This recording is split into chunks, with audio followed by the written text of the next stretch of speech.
Hey guys, how's it going? It's Andy from Magoo Investing. Happy Friday. When you watch this video, I'm going to be in the middle of nowhere in Oregon fly fishing, so before I left I made sure to plan out these videos in advance. So if you see some of maybe the prices in this video that look a little off, it's because I'm recording this video on Wednesday night and it's not updated, so that's going to be where the discrepancies come from there. In today's video, I wanted to discuss dividend stocks. I have not given them a lot of love on this channel. I've normally been talking a lot about these growth stocks, stuff that if I buy it this year, I'm expecting it to go up maybe like 25% in the next couple years, stuff that's going to have big payouts in the future. There's a bunch of different ways to invest, and one of them is dividend investing. Mainly the whole idea is that the company brings in earnings and then pays it back to its shareholders. And so this is a way for people, they can be retirees, for them to get an income which is paid directly to them, or it can just be a way to reinvest those dividends in your portfolio and have it grow over time. So in today's video, I'm going to be talking about 5 of my favorite dividend stocks that I would consider to buy and hold forever. These are companies that have a long track record of fantastic returns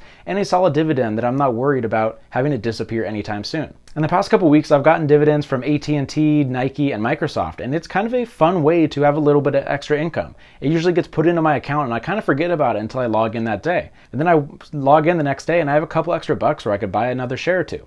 But before we get started, I have to say that I'm not a financial advisor and this is not financial advice. This is me giving my own opinions on 5 stocks that I would consider buying and holding for a long-term investment. And now in no particular order, let's get started and talk about Johnson & Johnson, ticker symbol JNJ. So J&J makes medical devices, pharmaceuticals, and consumer goods. And so they have a wide variety of products. You've probably seen them in the past couple years because of some of the problems that they've been having with their baby powder. But besides that, they have a fantastic track record. That was just one of those things where it got put out into the news and it was talked about so much that even when it first happened, I was like, maybe this is a decent buying opportunity because of this really negative news.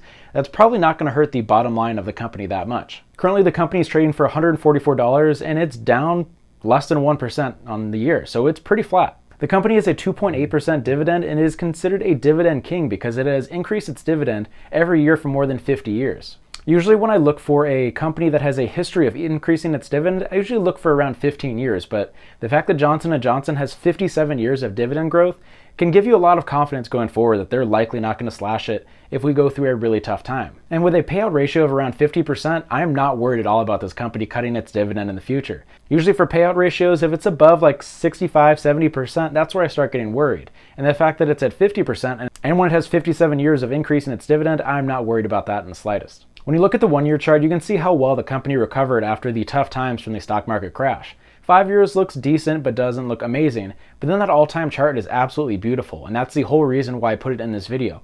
It has 57 years of dividend growth and it has a fantastic all-time chart. So this is a company that would happily add to my portfolio and hold it forever based off of the returns we've seen there and the history with its dividend. When we go to the fundamentals and look at its revenue, the company definitely looks like it goes through phases. You can see some ups and downs when it comes to revenue, but there's nothing on there that really sticks out to me as being horrible. Also, the long-term debt is really high when it's sitting around $25 billion. But when you put that into perspective with its debt to equity ratio, it's actually really low. That debt to equity ratio is around 0.41, which is pretty low considering that they have so much long-term debt. So nothing in the fundamentals really spooks me away. And so based off of the history that we've seen on the all-time chart and the 57 years of dividend growth, that's why I put it on my list of 5 dividend stocks to buy and hold forever. Let me know what you think about Johnson & Johnson in the comment section down below. Next up, I wanted to talk about Walmart, ticker symbol WMT. For a retailer, Walmart has been killing it recently. And I think mainly the reason why I'm so bullish on it overall is the type of business that it runs. It focuses on very affordable products, and I think that's going to go great with the market conditions that we're likely going to see in the next couple years, because at this point we're going to have a recession, and a company like Walmart is poised to take advantage of that very well. Currently the company is trading at $122 and it's up 3% year to date. For the dividend side, it's a little low at around 1.8%, but it has 43 years of dividend growth. So it's not as good as the 57 that we saw with Johnson & Johnson, and 43 years of dividend growth is still really solid. And with a payout ratio less than 50%, I'm not worried about this dividend being cut at any point in the future. And so you might be wondering, why would I put this on a list of dividend stocks to buy when it has a 1.8% dividend and it's not that impressive? The main reason is because this is a growth stock that happens to have a very stable and solid dividend attached to it. When you look at the 1-year chart, they're up 20% in the last full year, and the 5-year chart is even better. And then when we go to the all-time chart, it's like, holy cow, that is a beautiful chart. And then going to fundamentals, this is exactly what you want from a long-term investment. We talked about with Johnson & Johnson the importance of having 57 years of dividend growth, plus a beautiful all-time chart. Walmart is pretty much in the same spot. It doesn't have as nice of a dividend. The all-time chart is absolutely beautiful, but take a look at this revenue. You've seen so much increases over the past couple years, and since 2006, they've only had 5 quarters of decreasing revenue.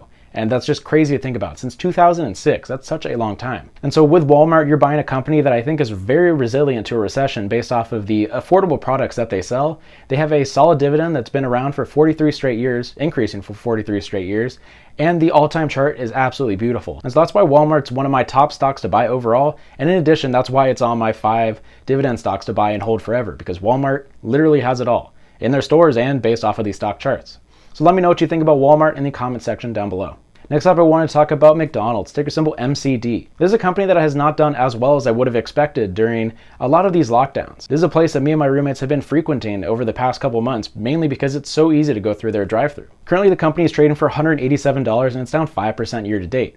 And so looking at some of the news stories that we've seen, there's been some significant drops in their store sales, around 15%. And that was back in April, and now we're starting to see it getting closer to even. And based off the fact that people can't dine in at most places, and the fact that McDonald's makes 70% of their revenue from the drive-thru, I was expecting to see a nice boost in their earnings report, and I was kind of surprised to see that they're still down so far this year. The company has a dividend ratio of around 2.7%, which is pretty solid, and 43 years of dividend growth. And so all of the boxes are checked there. The payout ratio is around 60%, and I'm not worried about it getting cut anytime soon. Looking at the 5-year chart, McDonald's has gone up 95% in the past 5 years, which is the highest that we've talked about so far in this video. And then when you go to the all-time chart, you see an incredible run with the company. You have a solid dividend with stability. The payout ratio is a little high, being in the 60s, but I'm not worried about it getting cut anytime soon. And then when you see that all-time chart, it is beautiful stuff. I feel like most people understand what they're investing in when it comes to McDonald's. You get the international presence, you have a very cheap product that is loved by so many people. And since 70% of their revenue has been coming from the drive-thru, if we see more lockdowns in the future, I expect to see the company still do decently well in the future. Overall, this is why I put McDonald's on one of my 5 top dividend stocks to buy and hold forever. Let me know what you think about McDonald's in the comment section down below. All right, now we've started the video with 3 stocks that are just kind of slam dunks. They're great dividend stocks and they're great growth stocks. And now we're going to go into some of the more controversial stocks. Now we're going to talk about Procter and Gamble, ticker symbol PG. The company is trading at $114 and it's down 9% year to date. And so this is a company that makes a lot of the products that you use on an everyday basis. This is a company that owns many of the consumer goods products that you use on a daily basis. They have stuff like Tide, Gillette, and just so many other names.